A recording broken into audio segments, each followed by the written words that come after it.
यही है कि तुम गधा है। आओ स्टार्ट किया सर। वो उधर नहीं बोल रहा, ठीक है ठीक। तुम ही बोल रहे हैं तो अभी तक कहाँ तक अब कंप्लीट हुआ अब था? उलट लो, अब उलट लो। अभी सर बोल रहा था, इसको बोल रहा है। अरे रे रे। फ्रेंच ख़त्म हो गया। हाँ। ठीक। अब है लेटर मुगल। लेटर मुगल में जो है फ़र्रुखसियार, जो कि 1713 से 1719 तक हुआ। ठीक। लेटर मुगल मतलब समझ रहे हो? मुगल अब ख़त्म होने पर। हम्म, तो सबसे पहले औरंगजेब को लो। 1707 में औरंगजेब डेथ होता है औरंगजेब का। ठीक। उसके बाद बहादुर शाह बनता है। तो औरंगजेब बहुत सारा पॉलिसी लाता है कि मतलब मार काट करके जो है हिंदू कन्वर्ट करता है जो कि वो। 2 मिनट में पड़ेगा। हाँ, और फिर टेम्पल उम्पल का डिस्ट्रक्शन करता है, बहुत सारा अटैक वार और ये सब कुछ करता है। तो फिर बहादुर शाह बनता है। तो इस सब में रुपया भी खर्च होता है, ये सब वार वार करने में। तो रुपया उपया भी अच्छा खासा खर्च कर चुका था। तो राजपूत के साथ सबके साथ लड़ा हुआ था। तो ये राजपूत के साथ दोस्ती करता है, मराठा के साथ भी, थोड़ा हिंदू चीफ के साथ भी, और टेम्पल उम्पल डिस्ट्रक्शन बंद करवाता है। ठीक। और जजिया लेने की बात करता है, लेकिन नहीं, मतलब आगे जाकर एबोलिश करता है जहंदर शाह जाके एबोलिश करता है। ठीक। होता क्या है जजिया जजिया रिलीजियस टैक्स हुआ जो कि नन मुस्लिम पे लगता था। यानी कि जो भी नन मुस्लिम रहता था ना उस सब को टैक्स देना पड़ता था रिलीजन के वजह से। ठीक। तो इसको एक टाइटल दिया गया, शाह ए बेखबर, यानी कि जिसको कोई खबर ना हो कि उसके पास क्या रुपया है, नहीं रुपया है, कैसे करना है, वो सब कुछ कोई खबर नहीं है, बस वो कर रहा है। उसके बाद बनता है जहंदर शाह। वो क्या करता है, एबॉलिश करता है जजिया को। और जुल्फ़िकार खान जो है ना, इसका नोबेल रहता है वहाँ पे, उसके सपोर्ट से मतलब ये बनता है। ठीक। जुल्फ़िकार खान जो है ईरानियन फ्रैक्शन से आता है। मतलब क्या हुआ? ईरान, ईरान की साइड से। ईरान की साइड से आता है। देखो, राजा हुआ, उसके बाद वजीर होता था, यानी कि वजीर मतलब मिनिस्टर। ठीक। उसके बाद नोबिलिटी सब होता था, जो कि क्या? उसके कोर्ट में रहता था नोबेल लोग, मतलब जो अपना अपना फील्ड में एक्सपीरियंस्ड हो, नोबेल हो गया। तब नोबेल में ही क्या था कि ईरानियन फ्रैक्शन, यानी कि जिसका एंशियंट मतलब वो पहले से जो है दादा परदादा वो सब जो है ईरान से आया हुआ था, तो हो गया ईरानियन का। ठीक। उसके बाद टर्किश हो गया कि तुरानी, वो टर्किश जिसका था ओरिजिन। उसके बाद दुर्रानी, ऐसा नहीं कि जो ईरान से आया था सो वो बहुत पहले ही आ चुका था, वो बस यहाँ पे उसका ब्लड एज ए फ्रैक्शन हुआ। ठीक। उसके बाद दुरानी हो गया कौन, जो अफ़गान से आया है। फिर इंडियन, जो कि हिंदुस्तानी यानी कि इंडियन, इंडिया से आया। ठीक। तो इसी यहीं से तो इसमें हुआ क्या, जब औरंगजेब जा चुका था ना, तो यही सब एक दूसरे से लड़ रहा था कि मेरा राजा बनेगा तो मेरा राजा बनेगा इस ढंग से। ठीक। तो यहीं पे सबसे ज़्यादा क्लैश होना स्टार्ट हो गया। अब इसके बाद जहंदर शाह के बाद बनता है फ़र्रुखसियार। ठीक। फ़र्रुखसियार जब बनता है तो इसमें सैयद ब्रदर्स जो रहता है ना, वो हेल्प करता है इसको राजा बनने के लिए। ठीक। तो सैयद ब्रदर यानी कि दोनों भाई रहता है, एक सैयद अब्दुल्ला और हसन अली रहता है। ठीक। ये एज ए वजीर यानी कि मिनिस्टर बनता है, और ये जो है हेड ऑफ मिलिट्री बनता है। ठीक। और यही देखता है कि कौन मनसब उनसब किसको कितना मिलना चाहिए, वो सब कुछ। अब सैयद ब्रदर जो है चाहता है कि मतलब पूरा कंट्रोल मेरा ही रहे। ठीक। और जो रिलीजियस टॉलरेंस था उसको अपनाता है, पिलग्रिमेज टैक्स जो भी था वो सब को बंद करवाता है।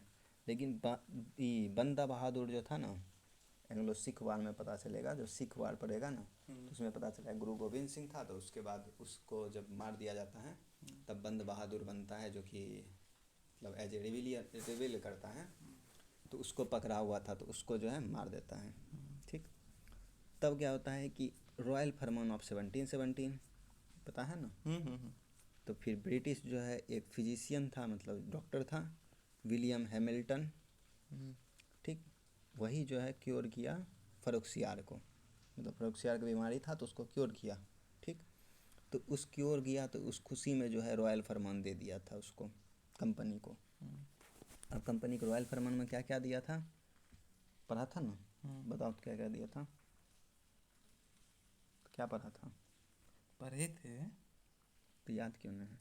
Company was permitted to carry on trade in Bengal, Bombay, Madras. इस सब जगह जो है कंपनी ट्रेड कर सकता है कस्टम ड्यूटी फ्री, ठीक, फ्री ऑफ कस्टम ड्यूटी, ठीक। Company was permitted to mint on coin and fortify Calcutta, यानी कि फोर्टिफाई कर सकता है कलकत्ता को, और इसका कॉइन पूरे मुगल एम्पायर में चलेगा। हम पूरे मुगल एम्पायर में इसका कॉइन चलेगा। उसके बाद फिर company servant were also permitted to carry out private trade, जो कंपनी सर्वेंट सब होगा वो सब भी अपना प्राइवेट ट्रेड कैरी कर सकता है, लेकिन required to pay same tax as the Indian merchant, यानी कि जो इंडियन मर्चेंट होगा जितना टैक्स पे करता है उतने प्राइवेट ट्रेड जो करेगा उसको भी करना पड़ेगा। और तो ये जो दिया गोल्डन फॉर्मूला यानी कि यही जो था कि कंपनी वाला जो है फ्री ट्रेड कर सकता है, इसको कहते हैं दस्तक। जैसे कि पास होता है टोल पे जाता है तो पास, तो वैसे ही यह जो पास हो गया दस्तक, ठीक। अब एक चीज़ देखो कि जब भी बात होगा उस टाइम का कि कैसा फील्ड था, अगर हम बोल रहे हैं कि हैदराबाद, तो हैदराबाद यानी कि देखो ई वाला रीजन हो गया हैदराबाद, ई वाला रीजन हो गया नॉर्दर्न सरकार का, ई हो गया मैसूर का, फिर ये कर्नाटक का, फिर बाद में मैसूर एक्सपेंड भी करता है, खुद को एक्सपेंड करके यहाँ तक लाता है मैसूर, तो मैसूर हो गया, ये मराठा हो गया, मराठा भी इधर एक्सपेंड करता है। बंगाल, बंगाल यानी कि बिहार, बंगाल, ये उड़ीसा भी था तो उड़ीसा, उसके बाद फिर ये क्या कहते हैं बांग्लादेश, इस सब बंगाल का रीजन हो गया, ठीक। मराठा जब अटैक करता है बंगाल पे तो इसको कब्जा कर लेता है, उड़ीसा दे देता है बंगाल ऐसे कि उड़ीसा ले लो, यहाँ से बस चल जाओ, ठीक। वैसे ही मुग़ल यहाँ तक आके फ्रैक्शन हो जाता है, मुग़ल यहीं पे बस रहता है। ये अवध है जो ऑटोनोमस स्टेट बनता है, ठीक, मतलब ऑटोनोमस मतलब इसी के अंडर में बनता है एज ए सक्सेसर स्टेट, ठीक। वैसे ही अफ़गानिस्तान यानी कि यहाँ वाला रीजन हो गया, बस यही है, ठीक है ना। अब आगे बढ़ते हैं। सैयद ब्रदर जो था ना, जो इसको बनाया था फर्रुखसियार को, वो बनाया तब वो एज ए किंग मेकर बन गया ना, कि तो वो चाह रहा था कि मतलब फर्रुखसियार मतलब वो जो मन सो अपने मन से काम करता था, एगो भाई आर्मी का कमांडर था, एगो भाई मंत्री था, तो जैसे मन तैसे काम कर रहा था, तो फर्रुखसियार चाहता है कि इसको हम हटा दें, ठीक। तो सैयद ब्रदर क्या करता है with the help of the Peshwa Vishwanath, Balaji Vishwanath जो है पेशवा बालाजी विश्वनाथ, उसके मदद से जो है ना ये फर्रुखसियार को ही हटा देता है और ब्लाइंड करके मार देता है, ठीक। पेशवा बालाजी विश्वनाथ कौन था, जब मराठा मराठा पड़ेगा का- ना तब पड़े बताएंगे क्या था, ठीक। अब आते हैं मोहम्मद शाह। मोहम्मद शाह 1719 से लेकर 1748 तक रहा, ठीक। ये जब राजा बना तो ये किसके हेल्प से राजा बना, चीन कुलिच खान के असफ जहाँ जो था, ठीक, इसके हेल्प से ये राजा बना। ये कौन? मिनिस्टर ही था, नोबेल था वहाँ का।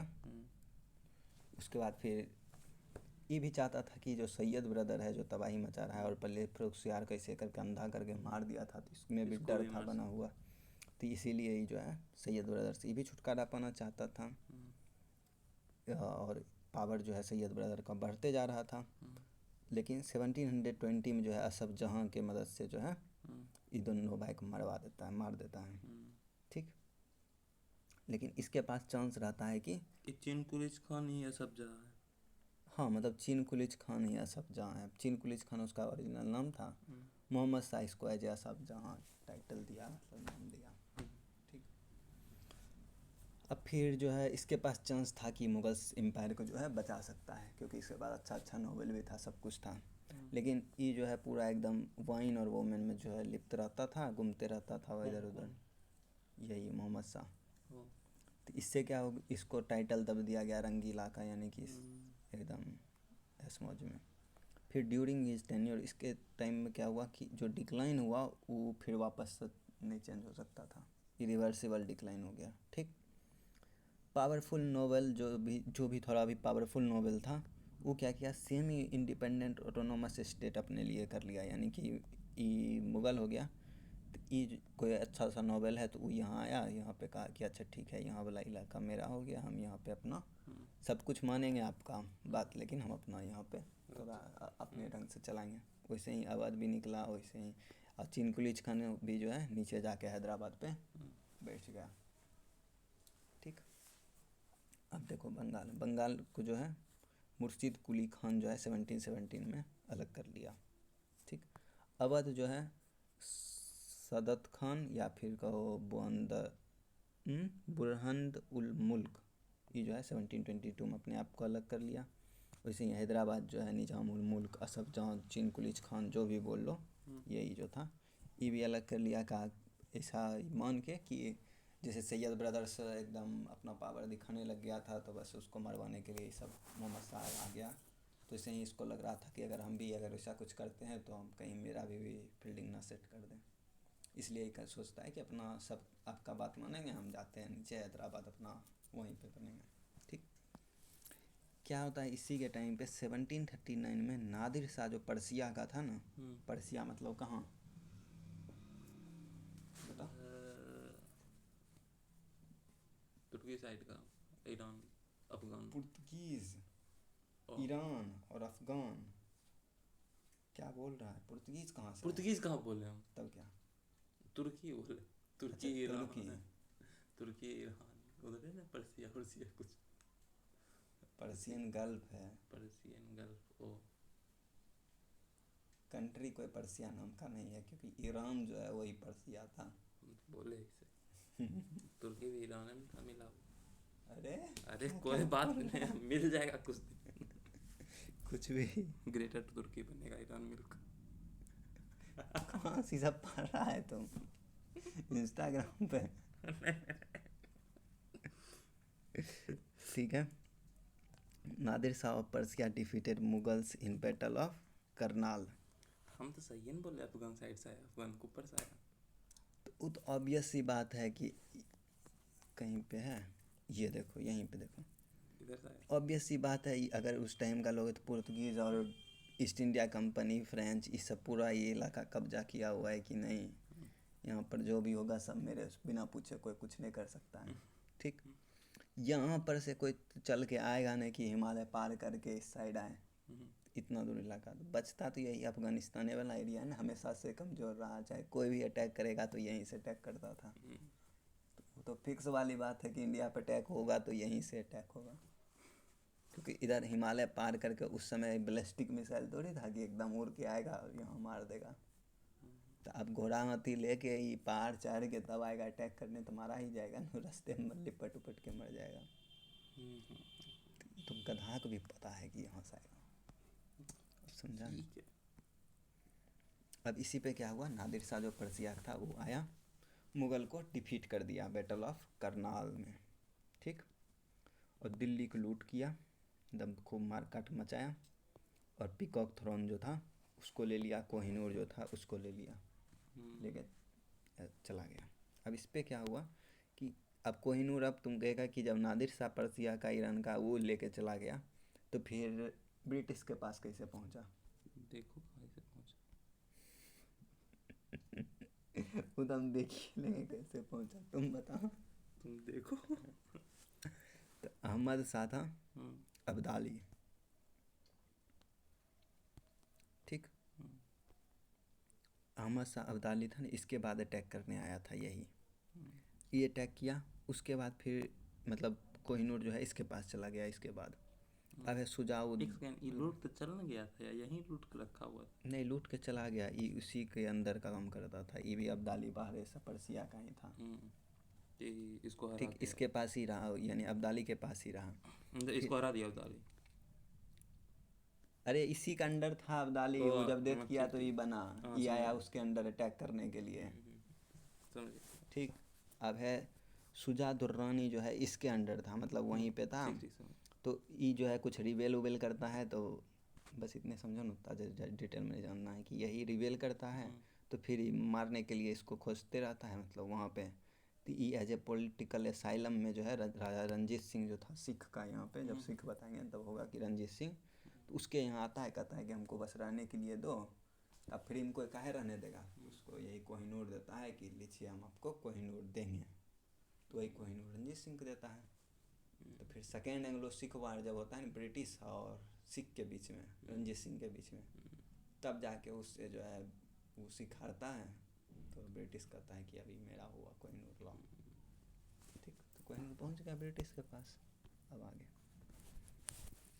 अहमद शाह अब्दाली जो है ये अटैक किया मुग़ल एम्पायर 7 बार 1768 से लेकर 1767 तक। जब मन तब मुँह उठाता था, मार काट कर चल जाता था, कहे कि कोई पावरफुल राजा था ही नहीं यहाँ पे। फिर अहमद शाह जो है ये मुग़ल का है, ये बात ध्यान रखना, ये अहमद शाह अब्दाली अटैक करने आ रहा है, अब्दाली वर्ड याद रखना। ये अहमद शाह बना 1748 से लेकर 54 तक, जो कि मुग़ल एम्पायर का था। ठीक है, इसमें जो है अहमद शाह अब्दाली जो है 2 बार जो है अटैक किया। ठीक, तो मुग़ल मतलब यही जो मुग़ल एम्पायर था, इसको लगा कि मतलब ये बार बार सब अटैक करने आता है, तो मुल्तान और पंजाब वाला जो है अब्दाली को दे दिया कि मुल्तान और पंजाब वाला रीजन जो है आप रखिए अपने पास।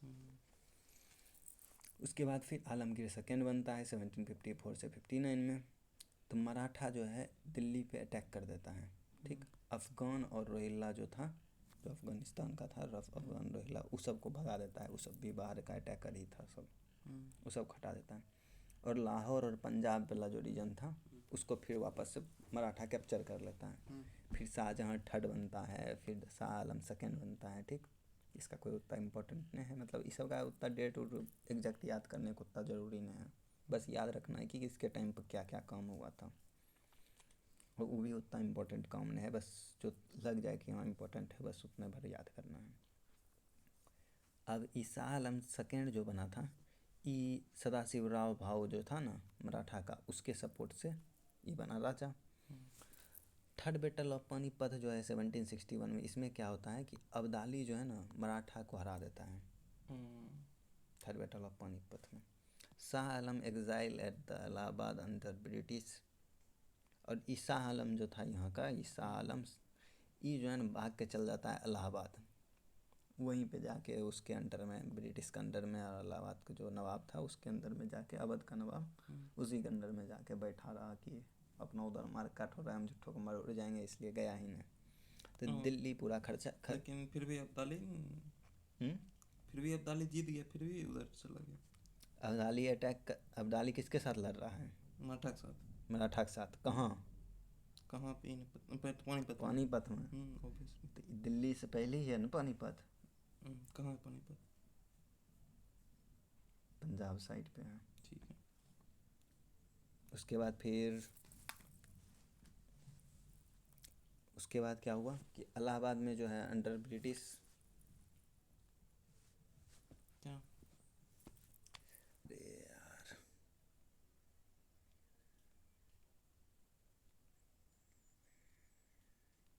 हरियाणा में। उसके बाद क्या हुआ, अब्दाली मतलब दिल्ली जो है खाली हो गया। ये क्या हुआ कि वहाँ पे बैटल ऑफ पानीपत में बैटल हो रहा है, अब्दाली देख लिया कि हाँ वो हार रहा है, बस अब्दाली भाग गया, इलाहाबाद आ गया, यूपी। समझिए ना। तो अब दिल्ली पूरा खाली हो गया।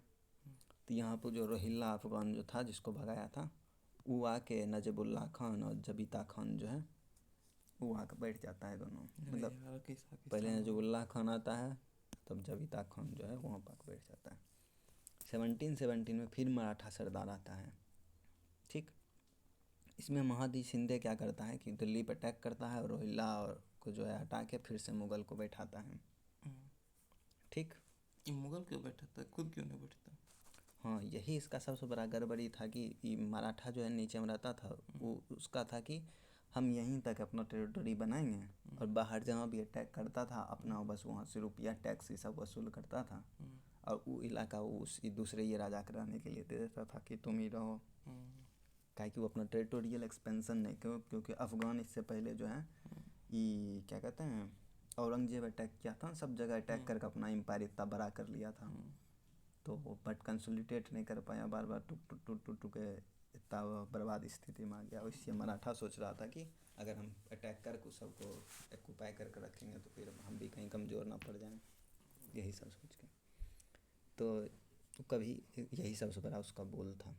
तो और इससे क्या हुआ, थर्ड बैटल ऑफ पानीपत से क्या हुआ कि ऐसे सबको लग रहा था कि जहाँ जा रहा है मराठा बंगाल गया, बंगाल में तोड़ फोड़ कर लिया, पंजाब लाहौर ये सब को भी कैप्चर कर लिया। मराठा दिल्ली भी कैप्चर कर ले रहा है। मराठा जहाँ जा रहा है एकदम विक्ट्री सबको लग रहा था कि मराठा ही अगला राजा बनेगा। जैसे मुगल था तो मुगल के बाद अगला कौन बनेगा, तो मराठा ही बनेगा।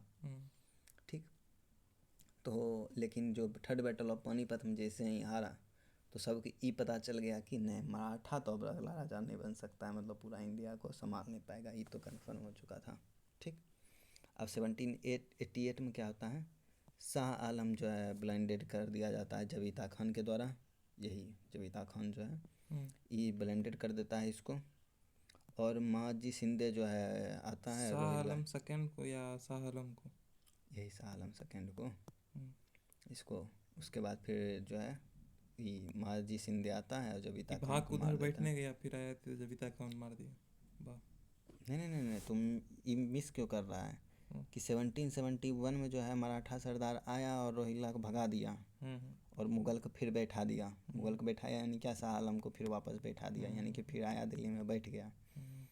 तब जैसे ही दिल्ली में बैठा उसके बाद मराठा वापस चला जाता था, वापस मराठा चला गया।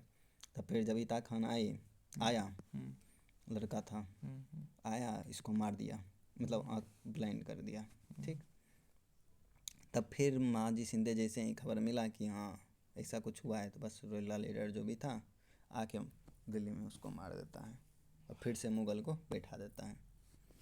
अब अकबर सेकेंड, इसका बस इम्पोर्टेंट बात यही है कि अगर पूछेगा राजा राम मोहन रॉय जो था, बाद में पढ़ेगा, ये सोशल रिफॉर्मर था, तो इसको राजा को उपाधि कौन दिया है, मतलब राजा का टाइटल कौन दिया, तो अकबर दिया था। ठीक। अकबर सेकेंड।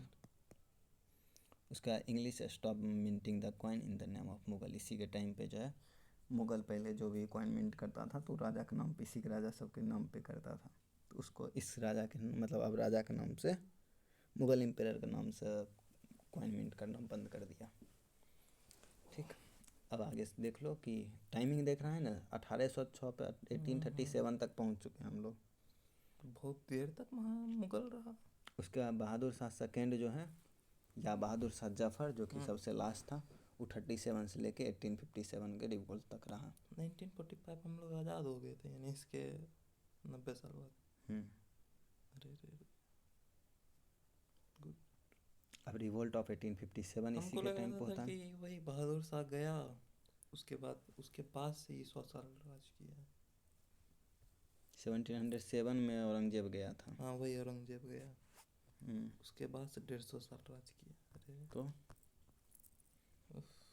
अब उसके सब बाद तो पता ही नहीं था को औरंगजेब तब तक हम पढ़े भी थे तुम्हारे ये साथ। मुगल कहीं तुम ही तो मेरा मॉडर्न नहीं पढ़ा, ये सब कभी नहीं नाम सुने, दिमाग खराब हो गया।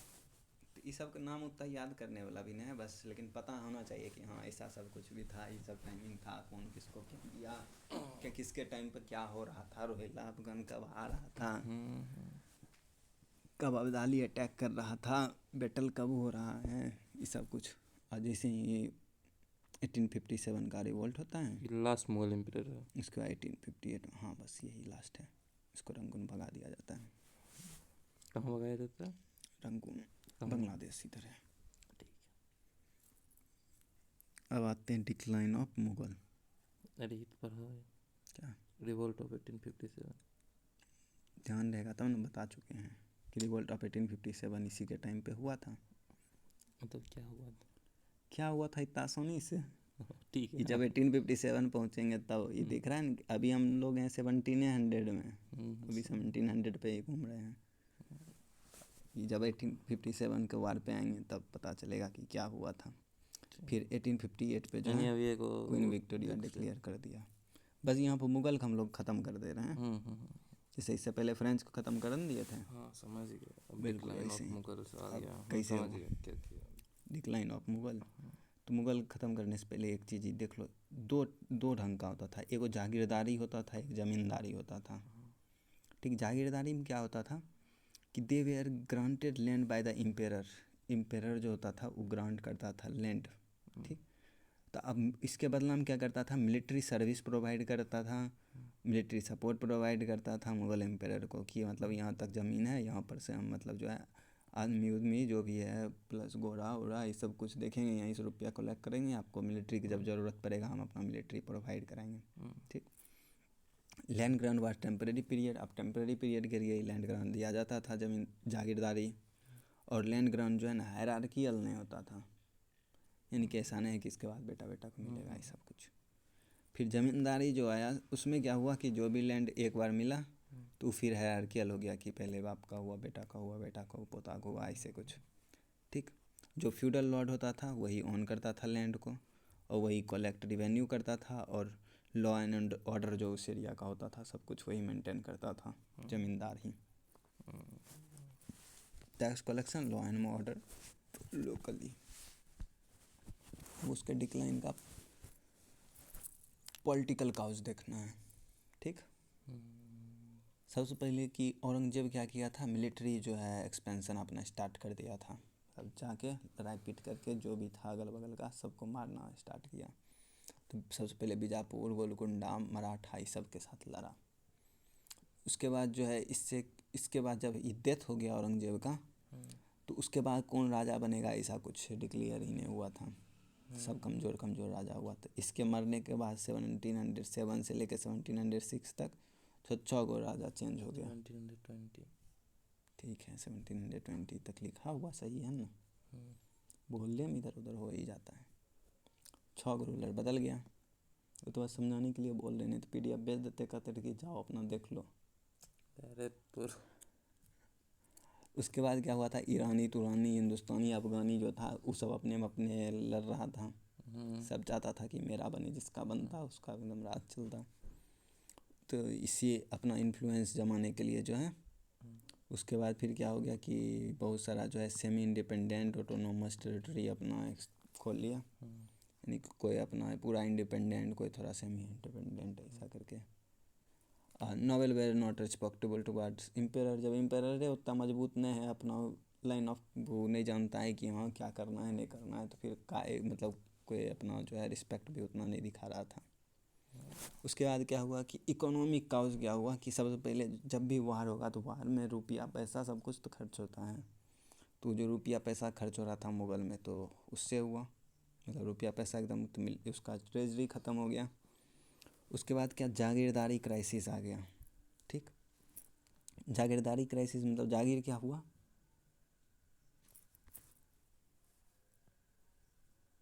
ये अगर हाँ जागीरदार हाँ है तो जागीर कौन क्या हुआ, समझ गया। क्या समझा। मतलब जो राजा किसी को मतलब देता था लैंड, अब वो लैंड जिसको दिया वो जागीरदारी हो गई। वो तो जागीरदार हुआ जागीर। जिसको लैंड दिया। जागीर क्या हुआ,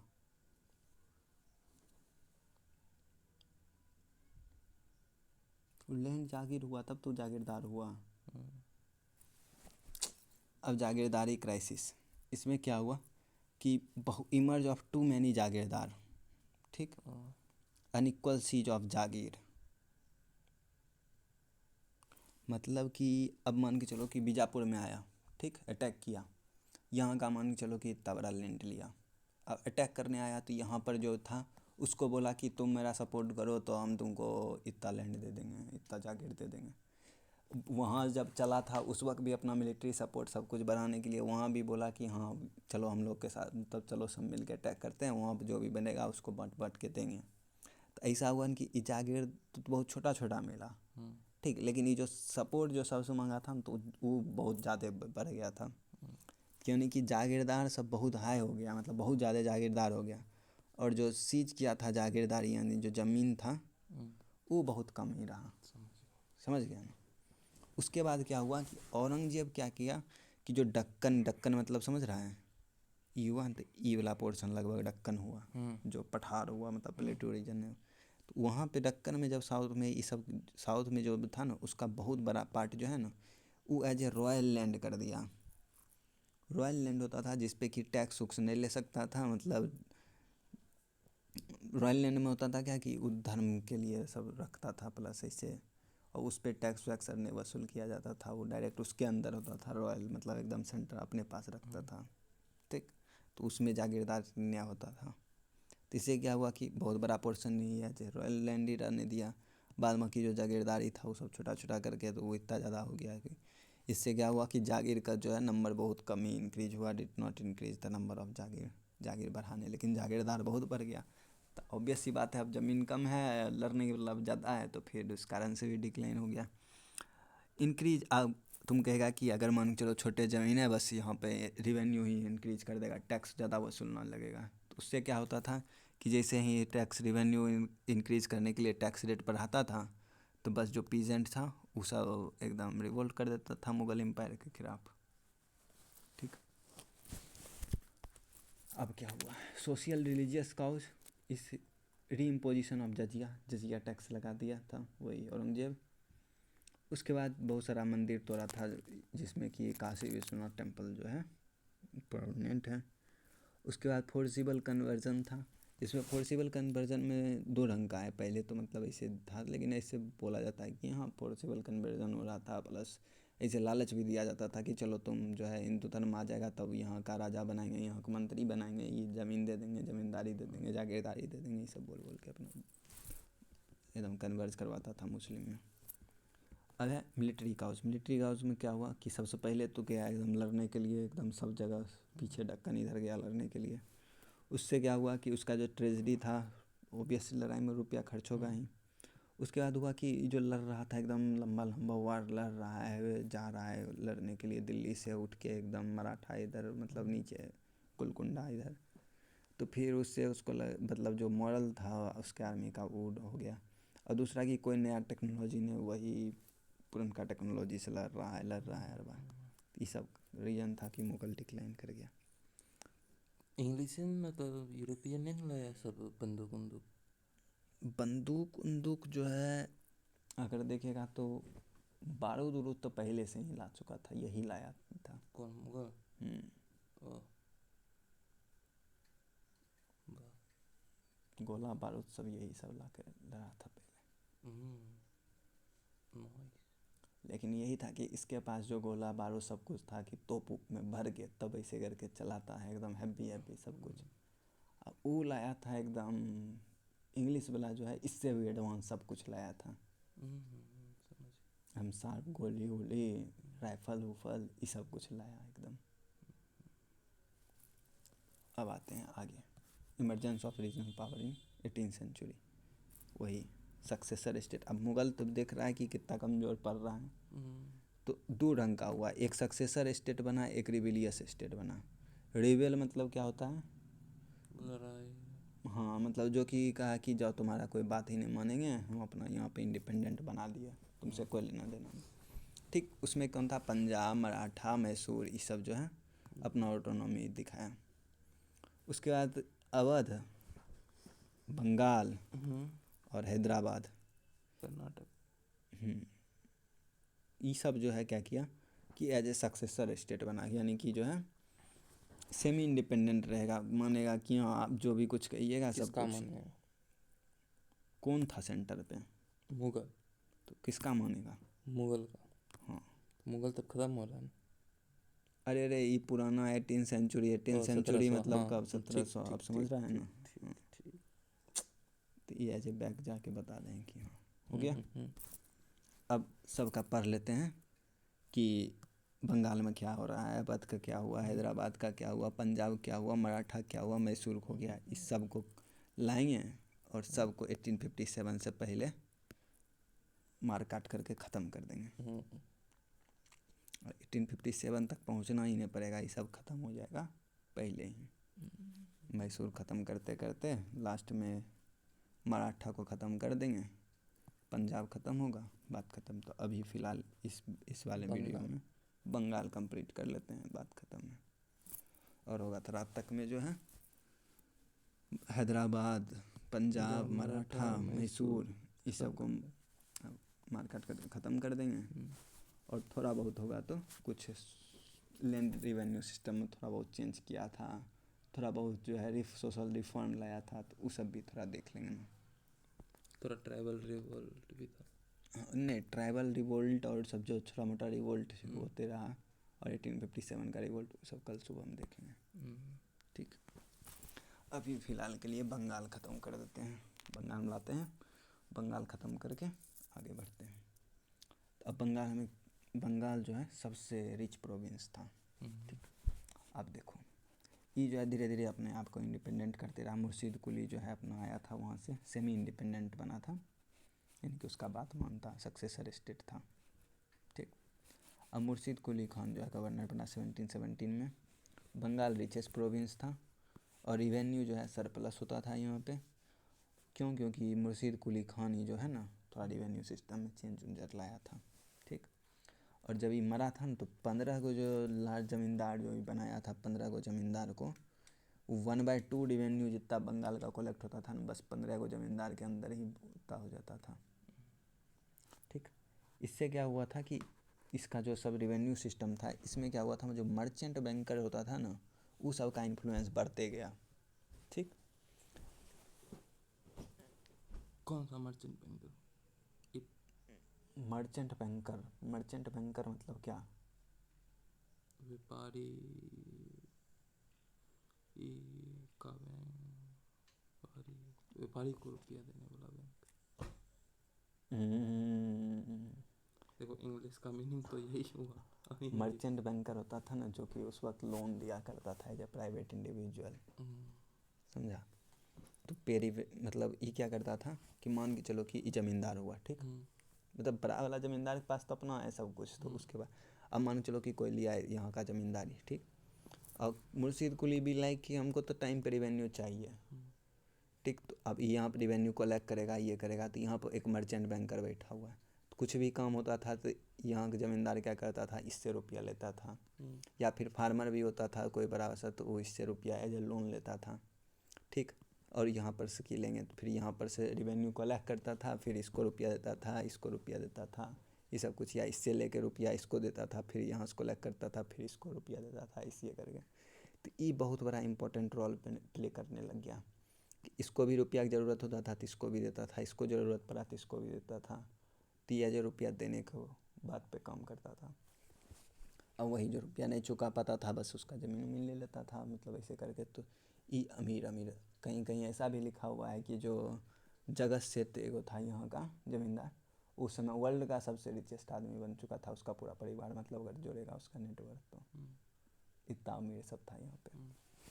ठीक, तो अब हो गया कि growing influence of merchant banker, pressure ज़मींदार टू पे रिवेन्यू ऑन टाइम। इससे होता था कि ज़मींदार पर पूरा एकदम प्रेशर बना हुआ रहता था कि रिवेन्यू सही टाइम पे देने का। ठीक, बंगाल ऑलवेज लिक्रेटिव ट्रेड, यानी कि यहाँ पर ट्रेड का बंगाल में हमेशा रहा कि ट्रेड सब देख रहा है ना, जो भी आता था सब एकदम आराम से ट्रेड व्रेड कर रहा था, प्लस ले लेता था ट्रेड का। और पॉलिटिकल स्टेबिलिटी था, यानी कि यहाँ पे जो है मुर्शीद कुली फिर कौन बना नहीं बना विद टाइम आगे ग्रेजुएट भी एकदम फिक्स रहा कि हाँ, ऐसा नहीं है कि सब में वार चलते रहा कि कौन बनेगा नहीं बनेगा। ठीक, उसके बाद जो एग्रीकल्चर प्रोडक्टिविटी जो है बहुत हाई था। तो बंगाल का जब भी बात हो रहा है तो बिहार को भी लेगा ना, क्या कि बिहार भी तो एग्रीकल्चर प्रोडक्टिविटी ऑब्वियस सी बात है, एग्रीकल्चर यहाँ पे ज़्यादा था तो एग्रीकल्चर प्रोडक्टिविटी भी हाई था। उसके बाद जगत सेठ फैमिली, यानी कि यही जो है था, मतलब एकदम मर्चेंट बैंकर ही इसमें जो है। और दूसरा चीज़ कि बंगाल में क्या हुआ था, यूरोप आया था जब ट्रेड करने के लिए, तो वो अपना बहुत सारा रुपया पैसा इन्वेस्टमेंट सब इन्वेस्टमेंट कर रहा था ना यहाँ पे। तो हाई इन्वेस्टमेंट था ये बंगाल में यूरोपियन कंपनी के द्वारा। जो बुलियन मतलब पूछेगा तो क्या था कि यूरोपियन जो लाया था अपने साथ रुपया पैसा, जो यहाँ इन्वेस्ट करता था बुलियन में ही करता था। और जो है जो यहाँ का रूलर था तो उसके सामने जाके पेशकश वहाँ करता था। रुपया लाया। ये सब पता कैसे चला कि वहाँ का रुपया है, वहाँ का रुपया क्या यूज होगा? नहीं समझे मतलब? वहाँ का रुपया लाया, ठीक है, डॉलर लाया, हाँ ठीक है, बोलो। और इंडिया में इंडिया चल रहा है, हाँ, इंडियन रुपीज चल रहा है। तो इसीलिए तो बुलियन लाया ना कि डॉलर लाया। सिल्वर कॉइन, ठीक है, गोल्ड कॉइन, ठीक। और 100 ग्राम गोल्ड का वैल्यू जो वहाँ होगा यहीं यहाँ भी वही लगभग होगा। अब समझा ना? अब देखो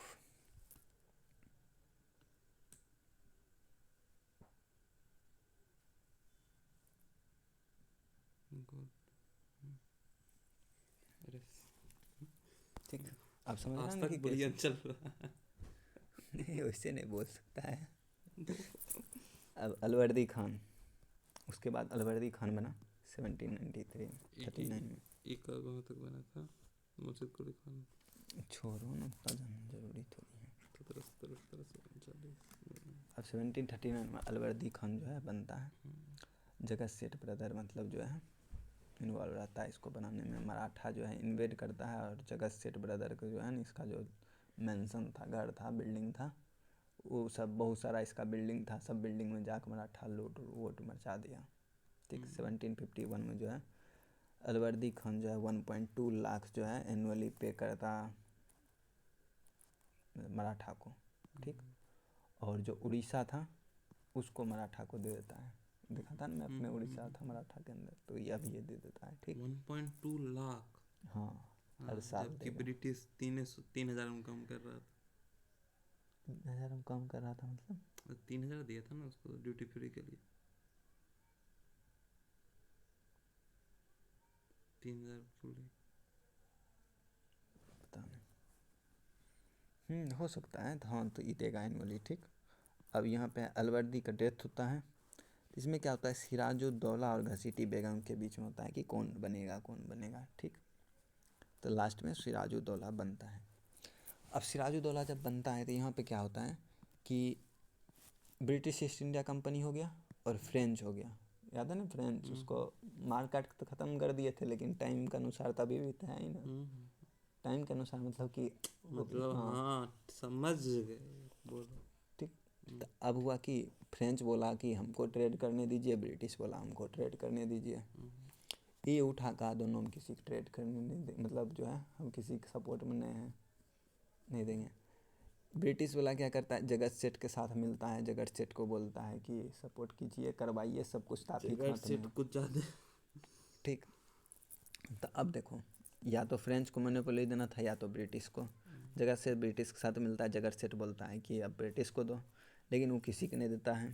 ठीक, तो ब्रिटिश जो है थोड़ा उससे गुस्सा होता है, बस वो कहता है कि हम जो पेशकश जो देता था, याद है ना कि यहाँ पेशकश देता था, पेशकश टू नेटिव रूलर।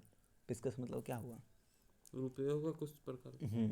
वही जाके कोर्ट में कि अपना रुपया पैसा कुछ वाइन वाइन आया तो वाइन वाइन जो भी बाहर चलाया वो सब देता था, ऐसे पेशकश। उसके बाद क्या हुआ, फ्यूजिटिव यानी कि कृष्णदास जो है ना, वो क्या किया था, सिराजुद्दौला जब था ना तो उसके अंदर में वहाँ पर से ट्रेजरी से बहुत सारा रुपया पैसा लेकर भाग गया था। तो उसको अपना पॉलिटिकल एसाइलम दे देता है ब्रिटिश वाला। किसको? कृष्णदास को। ये कहाँ से भागा? सिराजुद्दौला यही बंगाल से भाग के आ गया था फोर्ट विलियम में ब्रिटिश के अंडर। एक ट्रेजरर था, खजाना देखता था। सिराजुद्दौला जब डेथ कर रहा था ना तो ये क्या किया, वही ट्रेजरी से बहुत सारा सोना रुपया पैसा लेके भाग गया। तो भागा तो अलवर्दी खान इसको खोज रहा था मारने के लिए। तो ये क्या किया, ब्रिटिश के यहाँ फोर्ट विलियम में चला गया। इतना डिटेल में नहीं सब पढ़ना होता है, बस समझो कि यहाँ भाग गया और फोर्ट विलियम में रुका हुआ था, यानी कि पॉलिटिकल एसाइलम दे रहा था ये जो भी वहाँ से भागता ये था। सब भले नहीं याद रहे लेकिन अभी याद जरूर रहेगा भाग कहाँ गया। ठीक, अब ब्रिटिश क्या किया, वो जो फोर्ट विलियम बनाया था उसके ऊपर गोली बंदूक तान देता है, सब लगा दिया। ठीक, और थोड़ा बहुत जो है फोर्टिफाई इसको करना स्टार्ट कर दिया, यानी कि इसको भी जो है दूसरा नया फोर्ट भी इसके चारों बगल बनाना स्टार्ट कर दिया। तो फिर सिराजुद्दौला भी लाइक कि अरे तुम इसको भी तुम रख रहा है, प्लस जो है तुम फोर्टिफाई भी कर रहा है, गन भी हटा रहा है, चलो गन हटाओ, सब कुछ हटाओ, ये सब जो बना रहा है नया नया फोर्ट वो सबको तोड़ो। बस ब्रिटिश वाला कहता है कि नहीं नहीं करेंगे। बस ये उठता है, सिराजुद्दौला जाकर थकुच देता है सबको, ब्रिटिश वाला को भगा देता है। ठीक, गंगा किनारे। अब 20 June of 1756 Sirajuddaulah capture fort William को कैप्चर करता है। जॉन हॉलैंड जो है, मतलब जॉन हॉलैंड जो है ना एक आदमी था, उसके अनुसार कहना है कि 146 जो है यूरोपियन को जो है ना इसके एगो बिल्डिंग जो है 18 फीट का एगो बिल्डिंग लिया, उसके अंदर सबको कोच दिया। उससे क्या हुआ, कोई डिहाइड्रेशन से कोई सफोकेशन से, बस एक वो वेंटिलेटर था उसमें, इतना इतना कोच दिया, बस सब मर गया, बस 23 को बचा। ठीक, लेकिन अभी माना जाता है कि उतनी गोम जो है ना उतना आदमी अटिए नहीं सकता है एक ऊपर रख के भी, तो इतना ये हो ही नहीं सकता है। बस ऐसे ही गलत इन्फॉर्मेशन बना के सरकार को दिखाया था जिससे किसी ब्रिटिश सरकार उसका हेल्प करे, प्लस ही सब कुछ। तो बस माना जाता है कि 64 के अराउंड ही बस था, जिसमें कि सब बाकी मर गया, 23 को बच गया था, कुछ ऐसा। ठीक, तो यही जो ट्रेजेडी था ना, इसको नाम दिया जाता है ब्लैक होल ट्रेजेडी। ठीक, समझ गया ना कि सिराजुद्दौला अटैक किया। सिराजुद्दौला ब्रिटिश पर अटैक किया, तो फ्रेंच कैसे है और इंग्लिश है? हाँ ठीक है।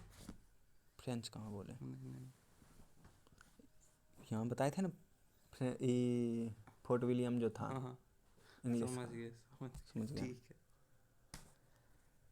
तब इस पे क्या हुआ कि रॉबर्ट क्लाइव कहाँ था याद है ना, फ्रेंच के साथ जब जेल उल गया तो वो कहाँ था, मद्रास में नीचे में घूम रहा था, तो वहाँ पे था। तो उसको बुलाया जाता है, उसको बात बताया जाता है कि ये सब कांड हो गया है, आइए आइए।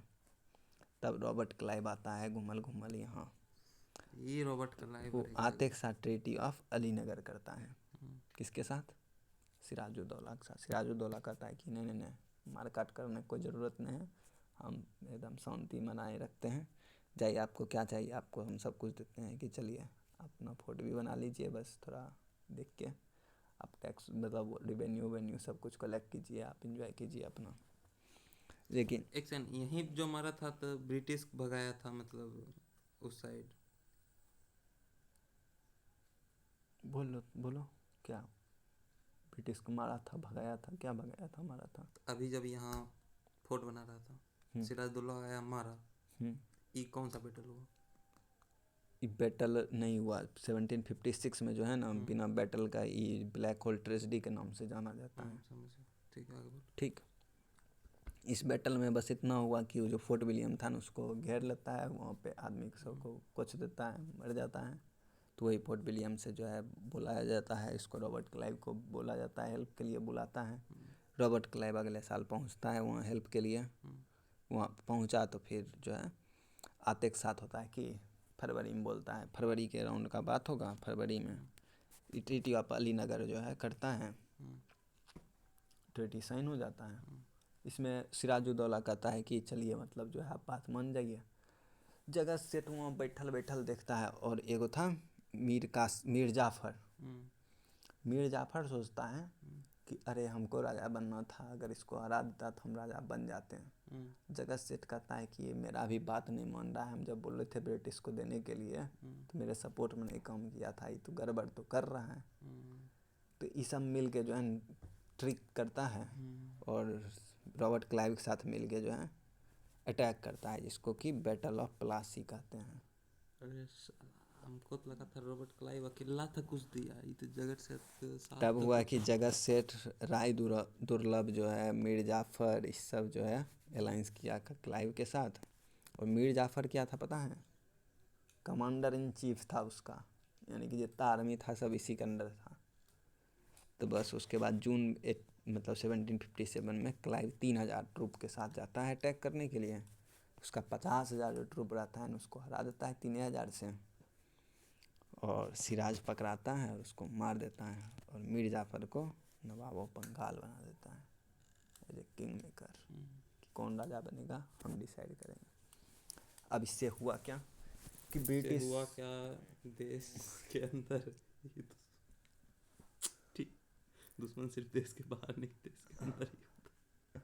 दुश्मन तुम्हारे अंदर तुम्हारा खुद ही है, जो नीट छोड़ के ये सब पढ़ रहा है। कितना अच्छा, अभी 3 साल में तुम नीट पढ़ के निकाल के जा सकता था। दुश्मन तुम्हारे अंदर है, दूसरों में मत खोजो।